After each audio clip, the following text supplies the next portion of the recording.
Aku berpikir ketika dalam dakwah adalah bagaimana caranya agar orang tuh bisa masuk di dalam bisa memperjuangkan Islam lebih cepat, lebih banyak dan lebih mudah. Itu karena banyak di antara kita orang-orang itu dia salah mengindikasikan apapun yang menjadi aktivitas dia, sehingga keberhasilannya itu justru dari indikasi yang salah ini. Jadi evaluasinya salah. Contoh misalnya, ada orang merasa berhasil ketika dia sudah buat satu video di Instagram dengan like 1000-an orang, 1400 atau 1500. Ada orang merasa berhasil ketika video yang dia buat di YouTube cuma ditonton 300 orang. Dan dia merasa udah berhasil banget. Oh, ini komentarnya banyak padahal teman-temannya semua. Dan komentar paling cuma 7, 8 dan segala macam. Yang aku pikirin adalah orang-orang kita dakwah ini di Indonesia ada 270 juta orang. Kalau seandainya yang berusia 18 sampai 35 itu taruhlah cuma 20 sampai 30%-nya saja, itu berarti udah berapa puluh juta. Itu yang kita dakwai, itu yang menjadi amanah kita akan ditanya oleh Allah. Makanya kan Rasulullah kan stres kan ketika dibacain ayat itu. Gimana kalau seandainya ada orang-orang yang didatangkan di hari kiamat dan mereka dijadikan saksi atas engkau? Maka Rasul bilang, tahan Ibnu Mas'ud, berhenti dari baca Al-Quran itu.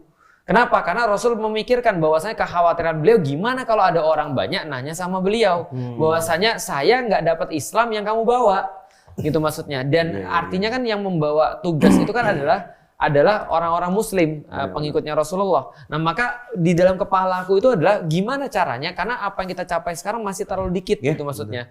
Kita cuma buat video yang misalnya contoh 1 juta view itu pun terlalu sedikit, 20 juta view itu pun terlalu sedikit, karena yang kita pengen lakukan itu sesuatu yang besar, gitu maksudnya. Itu pun baru bicara tentang Indonesia. Apalagi kita bicara tentang dunia, gitu maksudnya. Sekali lagi yang aku sampaikan tuh begini, aku kan selalu bilang ya, kita tidak perlu khawatir bahwa Islam itu dimenangkan. Itu sudah pasti, karena itu adalah urusannya Allah. Tapi yang kita perlu khawatir adalah apa yang kita lakukan yang itu berkorelasi dengan apa yang kita tujukan, gitu maksudnya. Andai kan kita cuma merasa bangga ketika kita bisa nyusunin sendal di masjid, padahal kalau kita ditanya kamu mau apa, menegakkan peradaban Islam, berarti itu termasuk orang-orang yang malas sebenarnya. Tapi kalau kita pengen untuk menegakkan peradaban Islam, maka ya indikasinya harusnya kita ubah.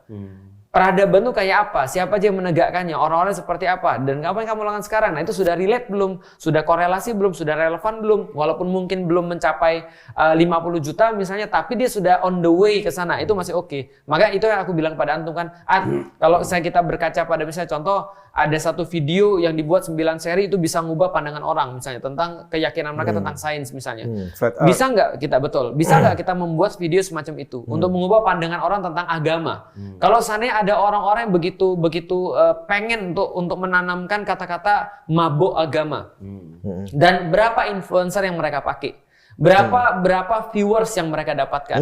Berapa orang-orang yang mereka bayar? Berapa yang mereka keluarkan? Berapa karya yang dikeluarkan? Berapa buku yang mereka film, tulis? Betul. Buku. Berapa banyak harta yang mereka keluarkan? Nah, itu aku pikir belum nih. Ini kekhawatiran setiap saat. Jadi gimana caranya agar dakwah ini lebih banyak orang yang dapat, lebih mudah orang yang dapat, dan orang-orang lebih lebih banyak, lebih mudah dan lebih cepat. Gitu maksudnya. Nah, ini pertanyaan gue tiap hari. Setuju sih. Gitu. Kalau aku rasa kayaknya kita semua hampir sama ya, karena kita ada di gerakan yang sama juga. Jadi kepikirannya tiap hari kayak gitu, kayak udah kayaknya misalkan aku bikin program atau bikin sebuah video gitu aja, itu ngerasa kayak ini bakal nge-reach berapa orang ya. Betul. Dalam artian ini bukan ngomongin AdSense atau apa, sama sekali nggak ada gitu. Cuman mikirnya karena kalau orang yang membawa manfaat buruk bawa keburukan aja bisa dapat reach yang tinggi, timpang gitu. Iya, kita merasa kayak ada rasa sedih sih. Walaupun kita tetap bikin lagi, semangat lagi gitu. Cuma ada rasa kayak sedih ya, apa yang kurang ya? Ya itu tiap hari itu juga gelisah. Ya kayak antum buat mandi lumpur itu coba. Aku aja baru tahu tuh. Sekali aku lihat, wah gila ya. Cuma mandi lumpur doang. Demi apa? Demi duit. Cuma demi duit sedikit doang. Dan mereka melakukan hal seperti itu dan itu muncul. Ya contoh misalnya kayak lato-lato aja. Sekarang aku setiap pagi aku pikir suara lato-lato di mana-mana tuh maksudnya. Aku pikir ini apa sih gitu maksudnya, dan tidak memberikan manfaat sama sekali bagi umat gitu maksudnya. Iya, maksudnya hal kayak gitu aja tuh bisa viral. Bisa viral gitu. Jadi di kepala tuh gimana caranya ngeviralin suatu kebaikan gitu ya? Iya, itu yang kita takut ditanya oleh Allah kan gitu kan ya. Artinya ini tanggung jawab. Kamu dilahirkan di Indonesia, tempatnya udah kayak gini, tanggung jawabmu cuma di Indonesia aja nih yang diminta nih. Dan yang diminta cuma seumur kamu yang kamu mampu reach. Tapi apa yang kamu lakukan sehingga orang ini nggak nge-reach gitu maksudnya. Sehingga orang ini nggak kenal saya gitu maksudnya. Dan nggak semudah nyinyirin hal lain, misalnya kayak gini tadi lato-lato nih. or apalah ada melawan di lumpur. Maksudnya kita bisa aja ngebikin orang jangan suka itu lagi gitu loh. Tapi bikin orang suka kita itu susah banget sih. Maksudnya pesan yang kita bawa mau kita tinggi itu susah sekali gitu. Tapi makanya banyak banget mungkin teman-teman lihat para dai mungkin ya yang mengambil jalur mudah tadi. Ya udah daripada aku bikin karya yang bagus, aku habisin aja karya orang. Gitu. Jadi kerja saja ya. Iya, ngejas aja. Wah, tiba-tiba ada artis yang berhijrah. Oh, hijrah kok gitu, ada apa kok gitu. Lebih mudah memang ngeliat masalah itu. Tapi coba andai kata Islamnya nih idenya yang mau digedein, wah itu bang. Dan untungnya sekarang orang-orang udah nggak suka dengan orang yang jelekin orang. Karena pertanyaan orang-orang anak muda sekarang adalah, iya sekarang kamu bisa ngasih tahu kalau itu jelek, terus kenapa aku harus milih kamu? Iya, itu problemnya. Jadi nggak apa-apa, begini, bukan berarti kita nggak mau nahi mungkar ya. Iya. Nahi mungkar tuh baik, tapi terus orang yang ngeliat, maksud gini, iya aku tahu dia jelek. Iya. Tapi dan thank you kamu udah ngasih tahu. Dan aku juga suka kamu karena kamu keren. Ada gitunya loh. Tapi kamu nggak ada kerennya. Iya benar. Iya, berarti ma'rufnya kurang cantik. Iya, ma'rufnya kurang cantik. Betul, itu lebih tepatnya tuh. Ada orang ngerokok misalnya. Kita bilang jangan ngerokok, terus gua harus ngapain? Gitu maksudnya. Iya, tapi kan kamu nggak usah ngerokok aja dulu. Nggak bisa. Nggak bisa, benar. Itu harus ada penggantinya. Alternatifnya. Nah, alternatif kan sebenarnya kan adalah Islam itu sendiri. Benar. Hanya saja bagaimana bikin orang sadar itu ya memang tiap hari dipikirin. Benar. Makanya aku secara pribadi aku nggak terlalu suka dengan beberapa orang ketika dia masuk Islam, dia berbicara buruk tentang agamanya yang lalu.